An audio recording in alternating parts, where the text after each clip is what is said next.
The Marines and National Guardsmen continue to face off with anti-ICE demonstrators as more protests spread around the country. Last night, Governor of California Gavin Newsom claimed other states better be prepared for what's coming. Take a look. Authoritarian regimes begin by targeting people who are least able to defend themselves, but they do not stop there. When Donald Trump sought blanket authority to commandeer the National Guard, he made that order apply to every state in this nation. This is about all of us. This is about you. California may be first, but it clearly will not end here. Other states are next. Democracy is next. Democracy is under assault before our eyes. This moment we have feared has arrived. So hours before Newsom's address, Speaker Mike Johnson weighed in on the situation. Take a look. I'm not going to give you legal analysis on whether Gavin Newsom should be arrested, but he ought to be tarred and feathered, I'll say that. I mean, look, he's standing in the way of the administration and the carrying out of federal law. You guys are condemning the violent protesters in LA. Is it hypocritical given the president pardoned the violent protesters on January 6th? Look, no, I think there's a clear distinction between those two. What's the difference between the violent protesters on January 6th? Everybody wants me to relitigate January 6th. I'm not going to do that. There's a very clear distinction between the two. The people who broke the law and destroyed property met with the proper consequences on that. So everyone indicted or sentenced on January 6th was pardoned. So what is the distinction you think he's talking about? He doesn't have a distinction. And that's why he's slow walking away from the mic, so nothing is caught on there. There's no consistency here. In addition to either we care about the damage of property and the violence against people on January 6th, then we can care over here. But we're also talking about money waste, and yet this is going to cost, we talk about DOGE. For months we've been talking about the careless hacksaw that's been taken to the government, aid, cancer research, school lunches, you name it, all on the chopping block, and yet we'll spend $136 million to deploy our military domestically without any coordination of the state government. So I don't know, the insanity of all of this playing out is a waste of money, but the people that are taking the biggest hit are actually just the people. Those protesters on the streets, the good, not the bad actors, the anarchists that are hitting there, I mean the good protesters and the law enforcement. They're all being pitted against each other, and people are getting hurt and wounded because politicians are playing games right now. And this is how it always plays out. This is how it always plays out. Didn't they threaten to kill Mike Pence on January 6th? There's one difference. But tarring and feathering, by the way, is a medieval punishment and torture. What? I'm sorry, that's what they did to black people all throughout the United States. Yeah. So I would not, just a FYI to Mike Johnson, that is probably not the direction you want to go in right now. Didn't Kathy Griffin practically lose her career when she did something that looked like it was violence towards the president? Yeah. And now but how come he gets away? Can I just say, I don't want to be superficial, but Gavin Newsom brings me back to really handsome presidents like JFK and Obama. And wouldn't it be nice to have an articulate, gorgeous president like that again? Just saying. On that note, I was trying to kind of get into the head of Donald Trump on what he's doing around this, and I think most of this is driven by politics. What I think he's doing is he is baiting liberals and liberal governors like Gavin Newsom into taking the bait and adopting rhetoric that he thinks is going to be divisive and damaging ahead of the midterm. So what he wants to happen is he wants Newsom and Democrats to start chanting things like defund ICE, defund the police, because we know that hurt Kamala Harris. We know it hurt Tim Walz. They had to run away from those previous positions, and he's trying to create that sort of standoff right now.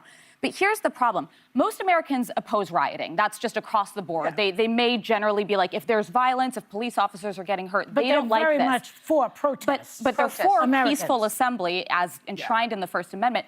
But what I think Trump is missing here is seeing U.S. troops on U.S. soil is not a sign of safety and strength. That is not how the American spirit interprets it. It's seen as societal disruption. It's seen as incredibly volatile. And it reminds us of our worst moments in history. After 9/11, after January 6th, after the Rodney King riots, the BLM, times when things were so volatile and society felt like it was really on the brink, that's when you had to deploy U.S. troops. But he's creating it. But that's what I'm saying. He's misreading how it's going to be interpreted. That's what I was going to say. Let's all be very clear. What's happening in L.A. is a direct result of what ICE is doing in California. It is a direct result of that. This was created by ICE, everything that we're seeing. By a direction of the U.S. president, by the direction of the United orders States by and Stephen Miller. But keep in mind, Gavin Newsom did not ask for that. He did not ask them and that to is come. usually He did not, that is usually the that's the process. protocol. That's the protocol. Yeah, okay. So I was reading today that CNN is reporting that ICE is now raiding agricultural communities in California, which will really damage the economy of California. And California subsidizes most of the red states in this country. And so those people that voted for Donald Trump are going to be affected by what ICE is doing. The other thing that Let me ask you something. Why don't people know that already? I mean, it's so obvious. It's so obvious, but this is about economics as well. And I'll also say this. This is. I think Trump is not doing this just for optics. I think that this is a test case so that he can dismantle some of our institutions. I think it's a power grab. I think he is trying to use the might of the military to suppress people's rights. I think that is very clear. When you use the military against your own citizens, that is a sign of fascism. That is just the truth. We've seen it in history over and over and over again. People have to wake up to that. But I want us to be very careful and not take the bait.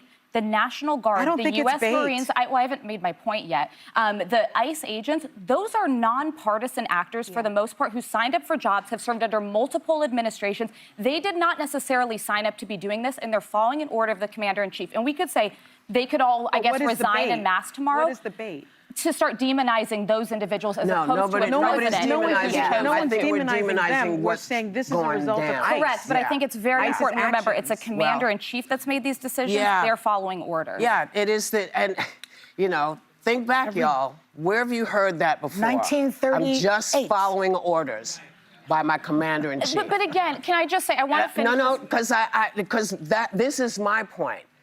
We don't want to be what they were. Do you understand what I'm saying? Yes. We don't want, you have to look at what began this. There were peaceful demonstrations before there was violence. The violence began when people came in uninvited and did not do what they're supposed to do, which is to let people know that the governor's supposed to say, hey, listen, I need some help. That's how all that goes down. But I don't blame the National Guard or the that's what I'm saying. or the Marines for following it. But we do have to be careful, because when we say things like just following orders, it leads to that. Was my I think point. it's just important we remember statistically, the National Guard, the Marines, and even these ICE agents are just as likely, half of them probably have your political views. Half of them are probably pretty uncomfortable with these orders. They have families at home, they have bills to pay, and they're questioning, some of these should I walk away from this and not have a paycheck? Are also, they're brown, they're yellow, they're white, they're all of us. So we get it, and it is. A person in service in the armed services always follows their commander-in-chief. Yes. That's the way it's supposed to be. But what is happening here is out of sync, because the commander-in-chief is not following the directions of the Constitution. So we have a bit of an issue. And also, just as we're going, just as we're going, I just want to say, construction places, you're going to have a harder time finding people who are going to be able to come and do your house.